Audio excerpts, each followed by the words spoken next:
सो praise Lord, जय मसीह की सबको। सो परमेश्वर का धन्यवाद हो एक बार फिर से सुंदर समय के लिए। खुदा ने एक बार फिर से आपके बीच, आपके मध्य में आने के लिए समय दिया मेरे प्यारों। सो प्रभु के नाम की महिमा हो। मेरे अजीज़ों, आज हम मसीह विरोधी के बारे में बात करने के लिए जा रहे हैं। बहुत बार हमारे मन में कन्फ्यूज़न है, मसीह विरोधी कब आएगा, आखिर वो दिखेगा कैसा और कैसे वो कार्य करेगा, इत्यादि अन्य बातें हैं मेरे प्यारों। और सबसे एक जो अहम बात मैं आपको बता दूं, जो 666 का अंक है वो कैसे काम करेगा। सो इन सारी बातों को थोड़ा थोड़ा करके हम सीखने के लिए जा रहे हैं। सो बड़े ध्यान से आप इस विषय को पूरा सुने, लास्ट तक विषय में बने रहें मेरे प्यारों, बीच में वीडियो को स्किप ना करें। और विषय में जाने से पहले आप हमारे चैनल जाने वचन की सच्चाई को सब्सक्राइब कर लें, बेल के आइकन को दबा लें, ताकि जब भी हम कोई नया विषय या नई क्लास लेकर आए तो उसका नोटिफिकेशन आपको मिलता रहे। सो बड़े ध्यान से सुने। सबसे पहले हम देखेंगे वो आएगा कब। मेरे प्यारों, अभी भी आज अगर हम बात करें तो मसीह विरोधी का आत्मा कार्य कर रहा है। अभी वो प्रगट नहीं हुआ, लेकिन उसका आत्मा आज भी कार्य कर रहा है। हम कुछ कुछ बातों को धीरे धीरे देखेंगे। सबसे पहले हम देखेंगे वो आएगा कब। मेरे प्यारों, आपको पता होगा कि यरूशलेम में यहूदियों का मंदिर, जिसको पवित्र स्थान या यरूशलेम के मंदिर के नाम से जाना जाता था, वो आज इस धरती पर नहीं है। मैंने पिछले दिनों वीडियो डाली थी और उसका लिंक भी आपको डिस्क्रिप्शन में मैं दे दूंगा, कि मसीह लोगों के लिए एक खुशखबरी करके। मेरे प्यारों, यहूदियों ने 2 बार वो मंदिर बनाया, दोनों बार वो मंदिर तोड़ दिया गया। अभी दोबारा उस मंदिर का निर्माण होने की तैयारी कर रहे हैं मेरे प्यारों। बहुत सारी चीज़ें, उसका नक्शा कैसे होगा, बर्तन कैसे होंगे, ये सारी बातें मेरे अजीज़ों, जैसे ही वो मंदिर बनेगा मेरे प्यारों, कलीसिया उठा लिया जाएगा, मसीह विरोधी प्रकट हो जाएगा। ध्यान देकर सुनना, क्योंकि वचन में लिखा परमेश्वर हाथ के बनाए हुए मंदिरों में वास नहीं करता। अब परमेश्वर को मंदिर की जरूरत नहीं, लेकिन यहूदियों को लगता है आज भी वो मंदिर बनना चाहिए मेरे प्यारों, क्योंकि परमेश्वर वचन में लिखकर दे दिया हाथ के बनाए हुए मंदिरों में वास नहीं करता। आज जो मंदिर है वो है परमेश्वर की कलीसिया, यहाँ पर परमेश्वर की उपस्थिति है। मेरे अजीजों, जैसे ही वो तीसरी बार मंदिर बनेगा, 2 मंदिर धरती पर एक साथ नहीं रहेंगे। कलीसिया उठा लिया जाएगा, वो मंदिर का निर्माण होगा, वहां परमेश्वर नहीं, उधर में मसीह विरोधी आके वास करेगा। उसके लिए आप एक वचन देख सकते हैं, मत्ती रची सुसमाचार उसका 24 अध्याय उसका 15 वचन। मत्ती 24 का 15, मत्ती रची सुसमाचार 24 अध्याय उसका 15 वचन। इसलिए जब तुम उस उजाड़ने वाली घृणित वस्तु को, जिसकी चर्चा दानियेल भविष्यद्वक्ता के द्वारा हुई थी, पवित्र स्थान में खड़ी हुई देखो, जो पढ़े वह समझे। मेरे अजीजों, यहाँ पर देखिए साफ रीति से लिखा, जिसकी चर्चा दानियेल भविष्यद्वक्ता के द्वारा हुई थी, पवित्र स्थान में खड़ी हुई देखोगे। उस घृणित वस्तु को साफ रीति से वचन में लिख कर दे दिया। परमेश्वर को अब इस मंदिर की जरूरत नहीं। ये जो घृणित वस्तु है, ये है कौन? ये है मसीह विरोधी, उजाड़ने वाला। मसीह विरोधी को उजाड़ने वाले का नाम भी दिया गया है। सो मेरे प्यारों, अब ये वो उस मंदिर में आके वास करेगा। इसलिए इसके आने का समय कब? कलीसिया उठा लिया जाएगा, मंदिर का निर्माण होगा, और यही इसके आने का करेक्ट समय होगा मेरे प्यारों। और दिखेगा कैसा? तस्वीर आपके सामने में है। मसीह विरोधी के लंबे लंबे सींग नहीं होंगे, दांत नहीं होंगे, इस तरह का नहीं दिखेगा। वो मेरे और आपके जैसा एक साधारण मनुष्य रहेगा, लेकिन उसके हाथ में पूरे वर्ल्ड की पावर होगी मेरे प्यारों। वो पूरी दुनिया पे राज करेगा। इसलिए अभी चर्चाएं चल रही है कि पूरे दुनिया भर में एक ही करेंसी और एक ही सरकार होना चाहिए करके। और मेरे प्यारों, जैसे मैंने आपको बताया कि अभी भी उसका आत्मा कार्य कर रहा है। बहुत बार सरकारों में, सारे देशों के राजाओं में बहुत बार डिस्कशन हो चुकी है, एक ही करेंसी होगी, एक ही सरकार होगी।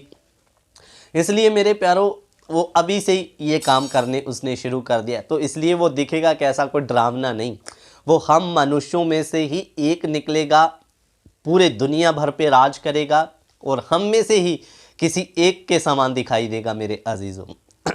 और अब वो कार्य कैसे करेगा, मैंने आपको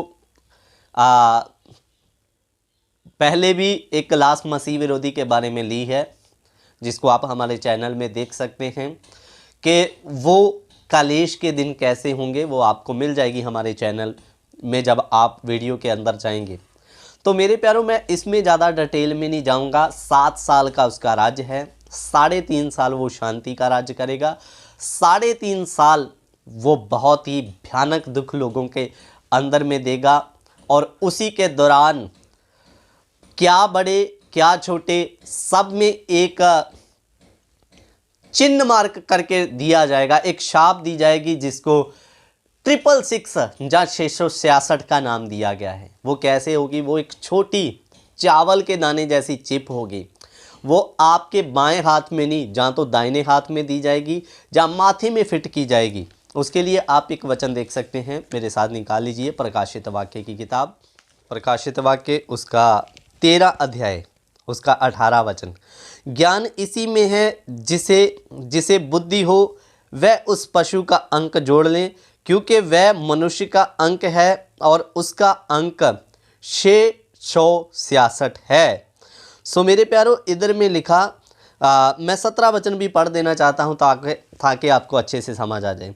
17 में लिखा कि उसको छोड़ जिस पर शाप अर्थात उस पशु का नाम, उसके नाम का अंक हो, अन्य कोई लेन देन ना कर सके। और ज्ञान इसी में है कि जिसे बुद्धि हो वह उस पशु का अंक जोड़ ले, क्योंकि वह मनुष्य का अंक है और उसका अंक 666 है।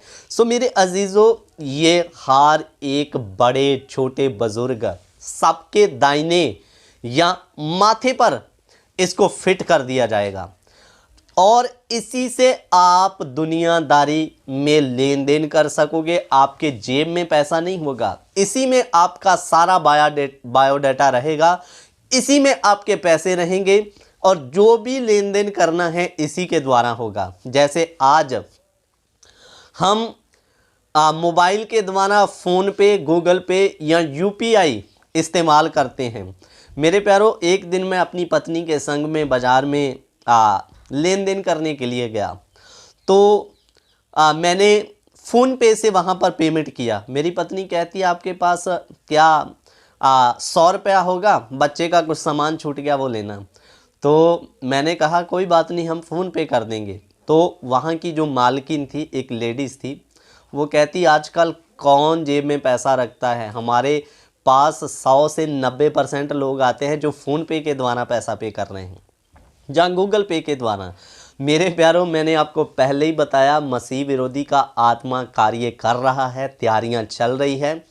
आज भी कितने लोग जेब में पैसा नहीं रखते, उनके मोबाइल के द्वारा ही सारा लेन देन होता है। यानी कि ये हमें पता होना चाहिए कि ये उस समय की तैयारियां चल रही है जब वो शाप दिया जाएगा, छोटा चिप होगा आपके हाथ, जहाँ माथे में फिट किया जाएगा, उसी से सारा लेन देन होगा मेरे प्यारों। और विश्वासियों को डरने की ज़रूरत नहीं, जो सच्चा विश्वासी है वो इन सारे सिस्टम से पहले कलीसिया उठा लिया जाएगा। इधर में कौन पड़ेगा? जो संसारिक रीति से चलने वाला विश्वासी, जिसको वचन से लेन देन नहीं, अपनी मनमानी से चलता है वो, और अन्य दूसरे लोग और यहूदी लोग भी इसी में शामिल होंगे मेरे प्यारों।